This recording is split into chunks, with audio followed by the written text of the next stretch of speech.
repeat the non-conformist oath. I promise to be different. I promise to be unique. I promise not to repeat things other people say.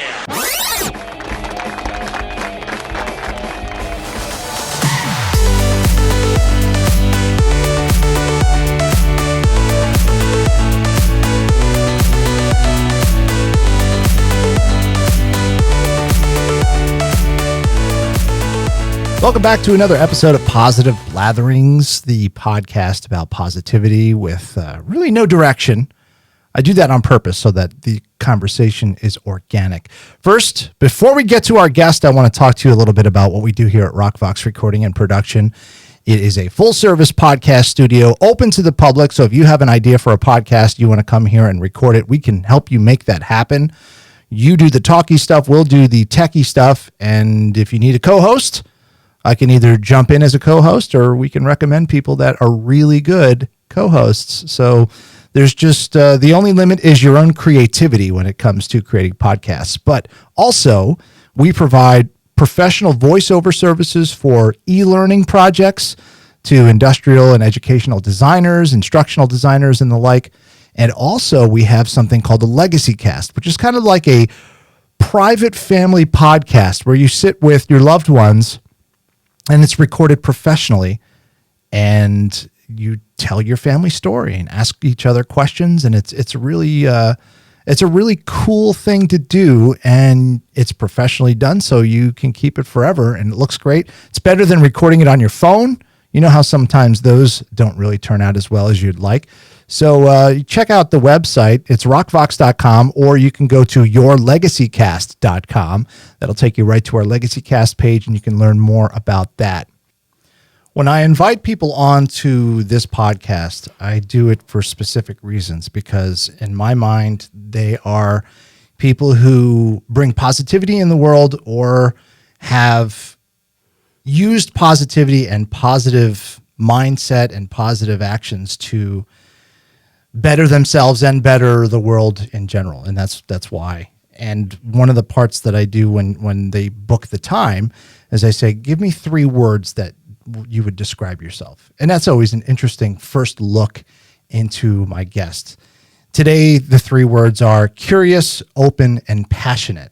And that, from what I know, hits right on the mark. My guest today, Lillian Faison, and she is the owner and proprietor of Sunny Hope Umbrella Agency. Yes. And you do some amazingly just positive and great work in this world. And I'm so grateful to have gotten to know you and gotten to work with you.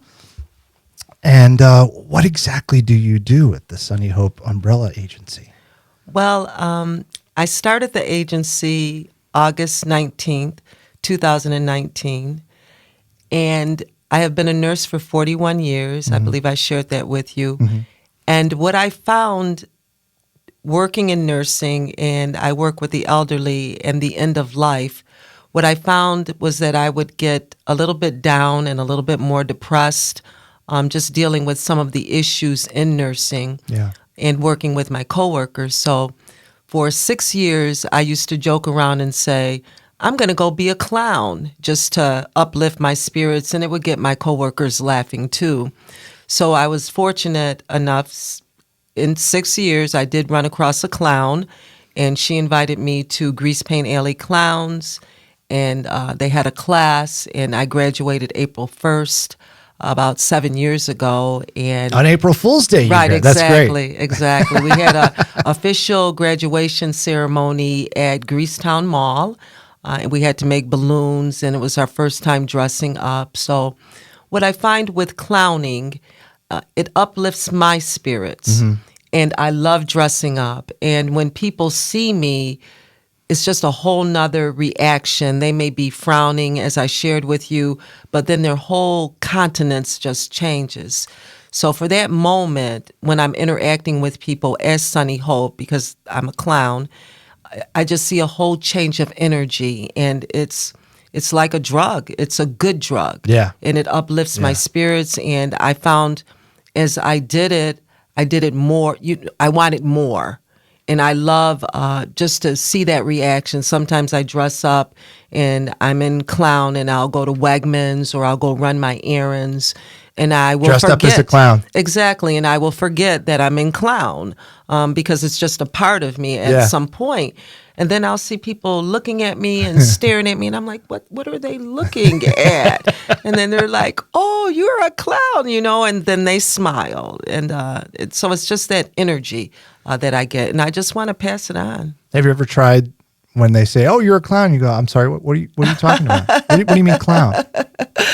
What I do sometimes, if people, they will see me and they'll give me this facial and emotion reaction, like, oh, and then I'll do like, oh, so I'll give Mirror it back them? to them. Yeah, I'll give it back to them. On your website, which is gorgeous, by the way. Congratulations on getting that. And thank you for the clips, too. My pleasure. This is a quote from your website. It's a magical day under the Sunny Hope umbrella. If you believe in magic, life will be magical. And I love that quote. And I think that really is the perfect culmination of what you represent, because you do represent a sort of magic to life that when I witnessed it when we were shooting the videos and stuff. And if you could go back to a singular moment or moments in your past where you really started to embrace that philosophy, when do you think that would be? You had mentioned one of the words that I'd given you, that I'm curious. So from a very young age, I've always been curious and not afraid to explore something that is different because I love to learn.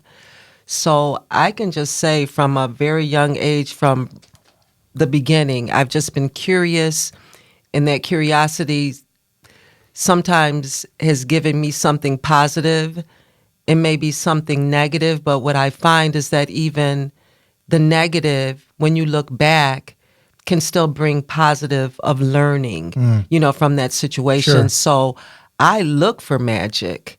I feel this moment here is magical. Just us getting together and the website. So I've seen magic throughout my life if we're open to it. Yeah, and I think that's key is being open to it, because it's something that you really do have to believe in, because it can really fly under your radar and you can miss it if you're not looking for it. Correct. Or if you're not open to it. Correct. I can't tell you how many times I've done something where, all these pieces come together perfectly and I'm like, wow, that was pretty weird. Yes. And there's those that say, well, it's life is a series of coincidences, and I'm like, no, I don't think so. I really believe that there is a greater plan set from some things, from some more superior being, be it God or the universe or whatever you choose to believe in, that sets those things in motion. I believe that also, and that has been the energy force in my life, just as being at this point. Being here with you today is giving me energy, because sometimes you're plugging along, and I love magic.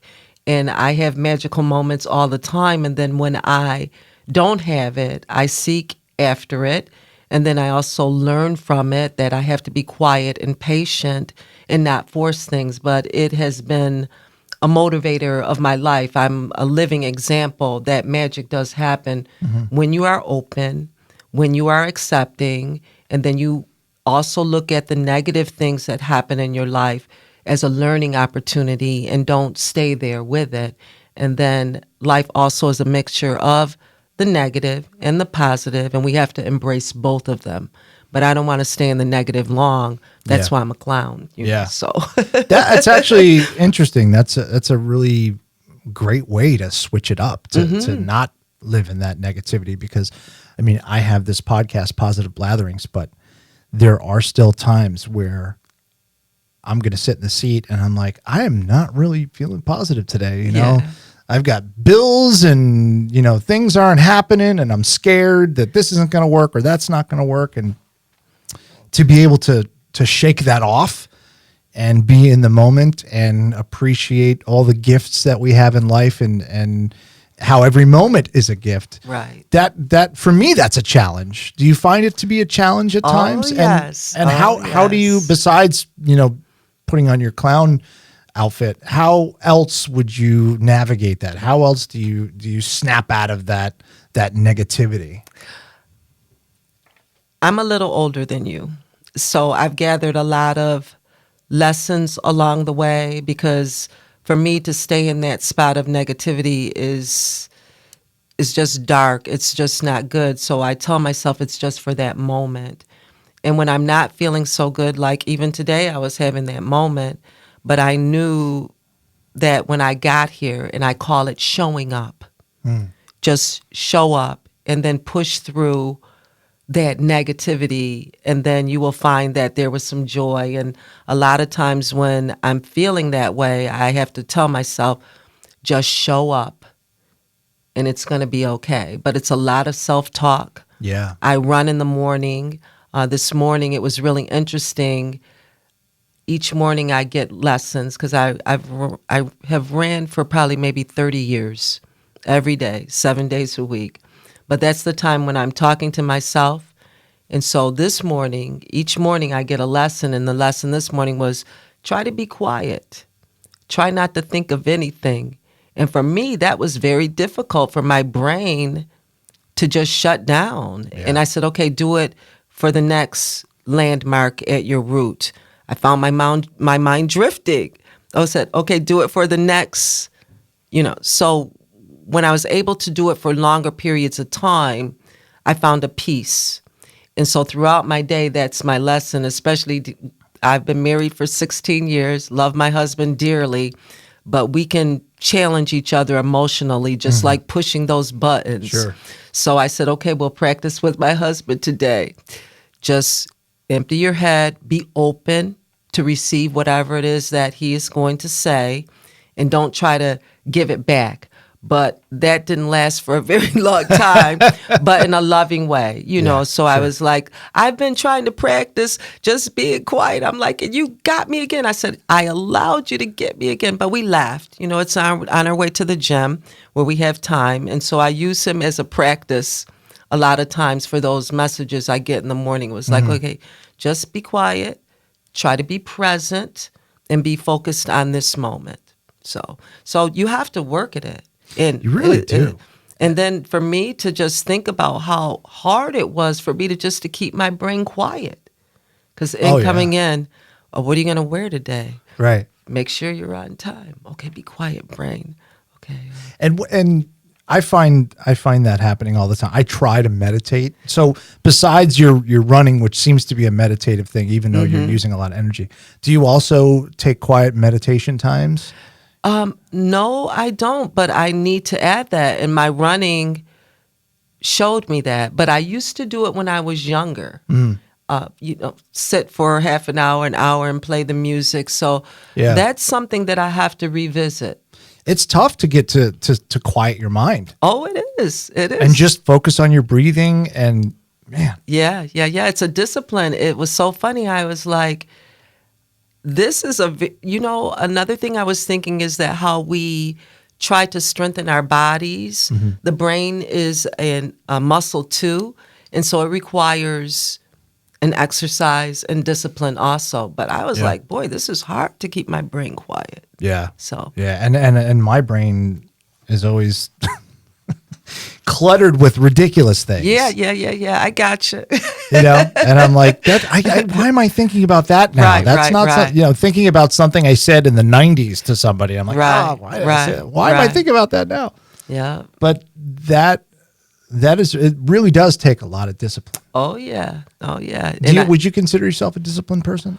From outside looking in, I would say that you're a disciplined person. When I want something, in which I've wanted a lot of things in my life, I go after it with full focus. Yeah. And so with the agency, I had been thinking about it for many, many years. So now that I can give it my full attention, I'm learning to be more disciplined about all the things that I have to do to get it going. So I would say yes. I would say yes. And a little obsessive compulsive, I guess. You kind of have to be. You kind of have to be. And there's times where I wish I were more obsessive compulsive. There are things where I'm really OCD about. And then I look back and I go, wow, why did I focus so much on that one minute thing that really didn't do much? Yes. I should have been focusing on this thing. So, but we're always learning, like you said. Right, exactly. And so if you can learn from that and move on and say, you know what? No, I'm not going to focus on that this time because I know that that's not as important as this. But man. Yeah. Yep, you regroup and I evaluate things throughout my day. The following day I reflect on what I did yesterday and what I could have did better, because sometimes I'm a little harder on myself as far as, you missed this opportunity. Even when we did the video clips, after I looked, I was like, look at that, look at this, you could have had this or whatever. But I was like, we did it, and celebrate the accomplishment, because you can't let that overshadow the things that you missed. You showed up. And that's what one of my friends was there, and they're like, well, how do you think it turned out? And how do you feel? I'm like, I showed up, and it is what it is. I think just show up is going to be the title of this episode. Okay, I think it works perfectly. Yeah, it does. Going back to clowning, what do you see as far as the future of clowning? Do you see any increase or decrease? Or I think it's for me, it seems like it's kind of a constant subculture of people who get into it.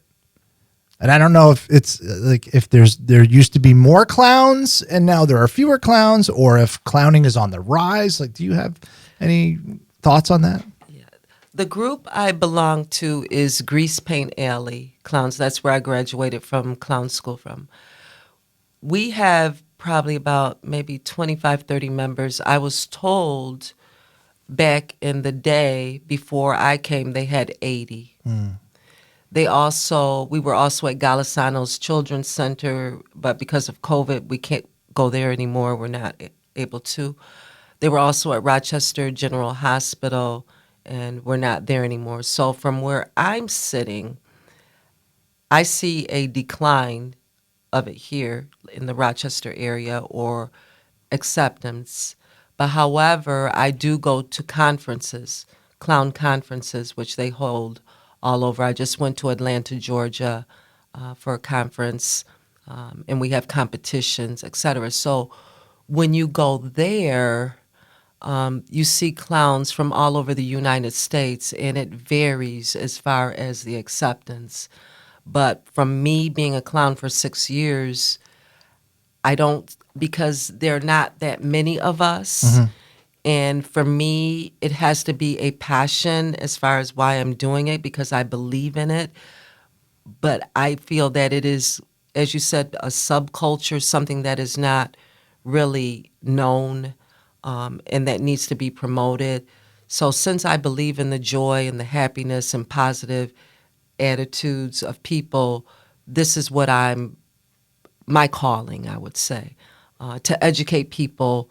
So for me, the clowning just isn't putting on the outfit. It is also knowing the joy and the strength of a smile and laughter and being positive and not being afraid to make mistakes. So it's another message for me. I feel good when I dress up, but however, I want people to have more of that good feeling and happy feeling, because it is contagious. If you're really miserable, sometimes you get comfortable with being miserable. You just, how you feeling today? Not good. How you feeling today? Not good. Then that becomes kind of your normal. Exactly. So I really feel that I am very unique. Not many of us that even in my group have this similar message or calling, I would say, that to spread it more because of the health benefits too that smiling and laughing gives you. I'm a nurse, So I know if you're down in the dumps and you're not smiling and you're not feeling good, Right. your body is saying, hey, I want more of that. I don't feel good or whatever. So I know the power of it, even Yeah. uplifting my spirits. And I'm getting something, so you're getting something. So maybe something will click, in your brain. And I'm after the little ones, the kindergartners, the first graders, the second graders, as far as entertaining them. I get a lot of love and joy, so maybe I can plant that seed in them, Yeah. So, Yeah. so that's my mission, for the school years, to get into the schools and, do assemblies and read to them and play with them. That's and where the enjoy magic it. is still really high. Exactly. It's strong. Exactly. The magic is strong with the young ones. Oh, absolutely. We were out at Charlotte Beach yesterday because this is National Clown Week, August. Oh. The first week in August. I believe it was President Reagan that authorized it as National Clown Week. So we've been out and about. We were at Charlotte Beach yesterday doing balloons, and on Monday we have our footprints on the pier at Charlotte Beach. Oh, that's so cool. Yeah, so Sunny Hope, that's my clown name. Her footprints are there along with my other clown family. Well, happy Clown Week. Yeah, I wish yeah. I did not know that. So now, because of that information, I'm going to do my best to get this posted by tomorrow. Okay. So that we can celebrate Clown Week with you. Okay. That's fantastic. All right, yeah. So we're busy this week. Yeah, that's great. Well, I Yeah. appreciate you being able to come in and do this. I had you blocked off. We had to do it. I know it was one of those things where I think we both rescheduled a few times. Mm-hmm. Man, and it's so, and this is just age, where your time is just, it's a snap. Absolutely. It's a snap. Absolutely. I'm semi-retired now because being a nurse for 41 years, I'm still a nurse. So I've been able to focus more on clowning and more on the business, but I'm amazed how the weeks just seem like they're flying. Yeah. Even with me not working a regular, I'm like, oh my God, now we're into another Monday. Yeah. And when you're doing it all yourself, or most of it yourself, it's yeah. why are there 48 hours in a day and 8 days in a week? Right. And then for me, because I am a character, I am out to bring joy. There's a certain energy and mindset and zone that you have to get yourself in, clown mode, whatever you want to call it, Yeah. to be open for people, to give them that love and that play and that energy. That's our goal. So. And clowning is a form of performing, and you are taking on another persona, Right. as Sunny Hope. What do you have a process? Do you have something that you do to kind of psych yourself up or to get into that frame of mind? It's really interesting. I love going to our conferences.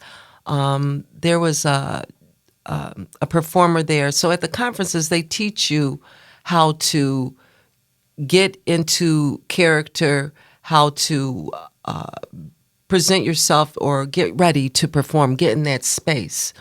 So for me, I call it, what I learned at our last conference is just emptying your head and just being open and no expectations. Like today when I came, I'm like, I have no idea what we're going to do.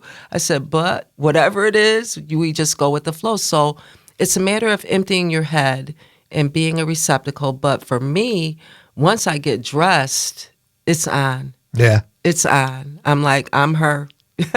So the getting You're dressed part. inspired by your costume and Oh, inspired absolutely. and that's all individual choices on how you dress and your makeup and all of the, like, your little clappers and Right, all exactly. because your costume is very fun. It's very fun. Exactly. And if I miss anything, I walk out the door and I'm like, oh my God, I forgot.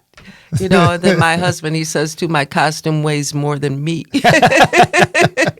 With everything that I have on, he's like, you don't Tools need of all the of trade, that. though. You need Exactly. all that stuff. Exactly. And then when I go to conferences, I just gather up more, and you learn so much. You just learn so much. So, I listen to music also too. But once I put on everything, I'm like, and my bells and my shoes and the hand, I'm ready. Is the clowning community very is it very generous when you're starting out, and are there a lot of mentors, or is it very competitive? You want to hear something very funny? With our group, we have a couple of people that have businesses, but the average age of the people in my group is probably 80, 70, 80 years old. Wow.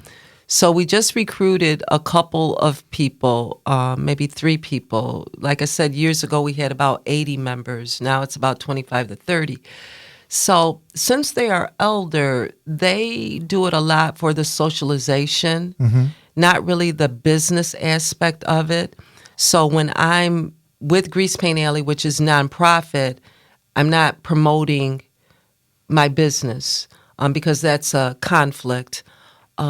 This is something that I am going to be bringing up in the future as far as if we can, I have collaborated with a couple of the clowns to do some events with me, but it's not widely approved, if I can say, as far as you being in business as a clown. So I don't know if that makes sense.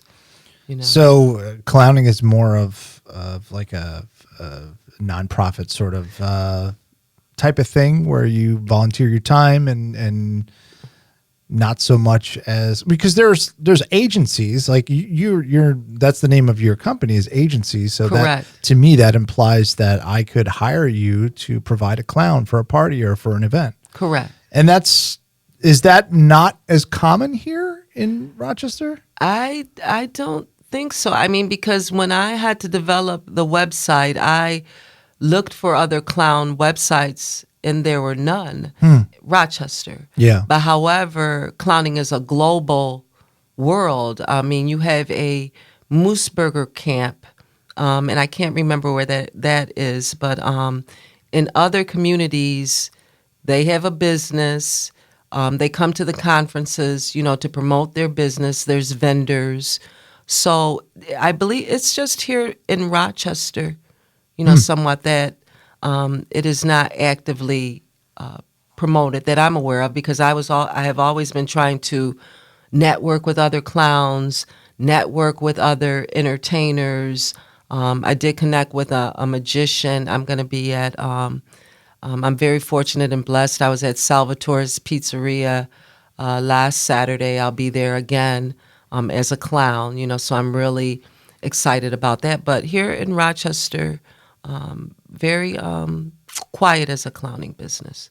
So, well, I guess that could be good for you if there's more opportunities for you to get yourself out there. Find it as it's also an education process, and my bigger goal is to, of course, broaden. I don't want to just I'm here in Rochester, yes, but I envision myself going other places. Sure. In the future. That's the big picture. But, here is my home. I've clowned a lot of different places, like even my place of employment that I used to work at St. Anne's. I used to come in a couple times a month. We also got the employees to dress up on a Friday, superhero day, Disney day. So me and another coworker, and that was a ton of fun. Yeah. And I had heard that they were still doing it. And so when I would come in and clown there, my boss, the chief executive officer, she saw the value. And she said, because it uplifted the residents' spirits. But it took me a while to even get in there to say, hey, can I come in, as a clown? Right. It took a while for them to let me. And then after they let me, then it was like, okay, yeah, we see. So you have to show. Even at Salvatore's, I went there. A friend of mine told me it was an audition, so I went there, not being compensated. And he said he will compensate me now and I can come back, which was huge, Yeah. But he had to see how I was received. Right. Because some people, and I respect that, because some people are afraid, or, the younger ones are easier to entertain. The older ones, they're a little bit more skeptical and hardened, and I have to really work with them. So it is an education. And, as you had said, being a business owner, I have to believe in it. I really do believe in it, and that's why I've been sticking with it, for all this long time. And then sometimes I'm like, well, what are you doing? But I'm like, this is me. This is what I'm going to do. It's an educational process. Oh, I was smiling, I was laughing. Oh, Sunny Hope just came by. And one of the most beautiful things I told you, I've gone in elders' rooms, and they're all down and they're lonely and their head is down and bad moods, and they look up and they see me. They're like, whoa, sit down, let's talk. And even coworkers, I've seen coworkers, they're like this, and then they'll look up and they'll see me. They're like, you just made my day, Yeah. So for me, that is valuable, but people have to see that value and feel it, and it takes time. Meanwhile, I'm going to be doing it, so whatever. It's the systems. The systems are so, set for years and years and years. So to try to break into that is difficult, but it's. And I like being different, and I don't want, just like coming here today was rich. Because it was like, okay, you're going to get dressed, you're going to get out, you're going to talk. I don't know if I shared with you, I've been a member of Toastmasters, which is a nonprofit speaking organization for 28 years, and they're global.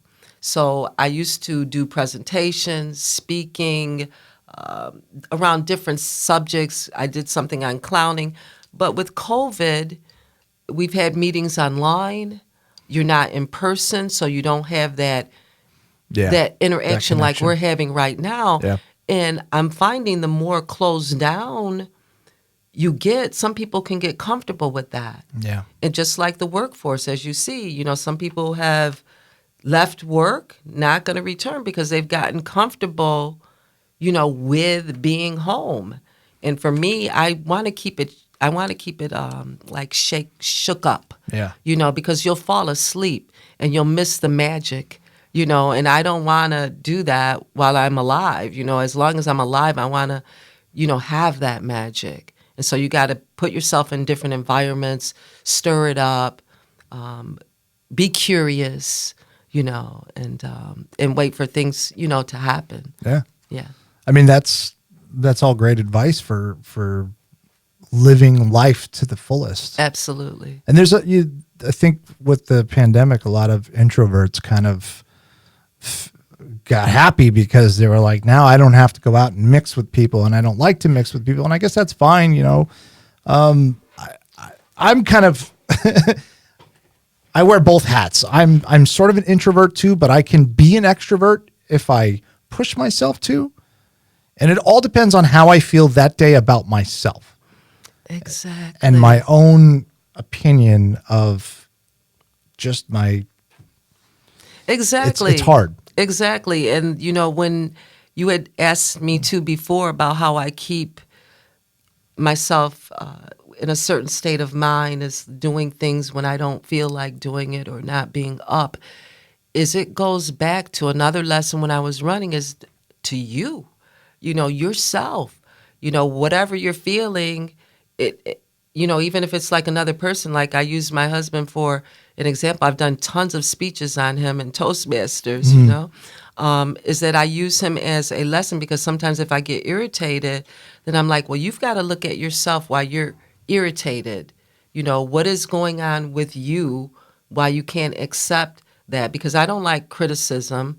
I don't like, I don't mind someone telling me their opinion of things, but I can sense things if it's not coming from a loving place. Right. And that bothers me. Right. So I've had to learn how to work with that, me knowing it's not coming from a loving place, but to still be open to receive, because sometimes. That's a challenge. Yeah. That's a Because I know, challenge. because it's like again, my husband, communicating with him is that he'll say to me, even with clowning, he's not a clown, right?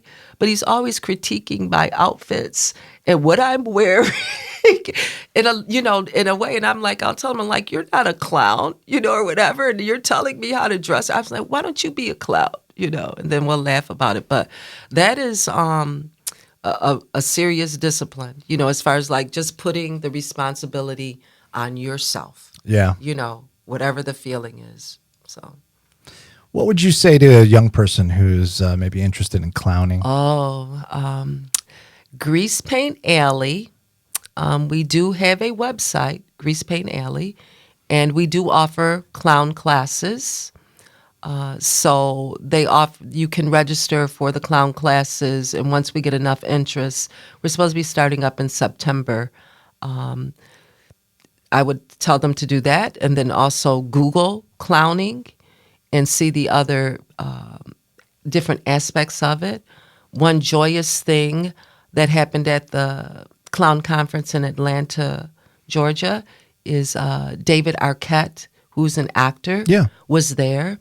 His family was into clowning, and he's going to be doing a documentary on Bozo the Clown. Oh. And one of the things that he said is that he wanted to bring back the art of clowning because it increased confidence. It just helped you be more loving and positive and learn about yourself. So what I would say to young people is to explore it. If they like to dress up, if they like to laugh and smile and see other people smiling, the internet has tons and tons of information, and they can also, of course, reach out to me. And how would they do that?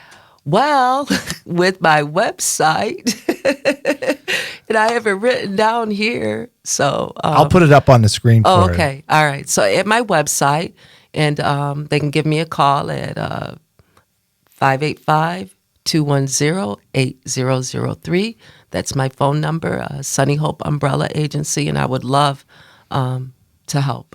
Well, I really appreciate you taking the time to come and chat. It's been my pleasure. It's been a lovely conversation, Yeah. and I look forward to more Sunny Hope because you do bring a lot of hope to this world, and I appreciate that. Yeah. I appreciate what you do. Yeah, thank you for having me.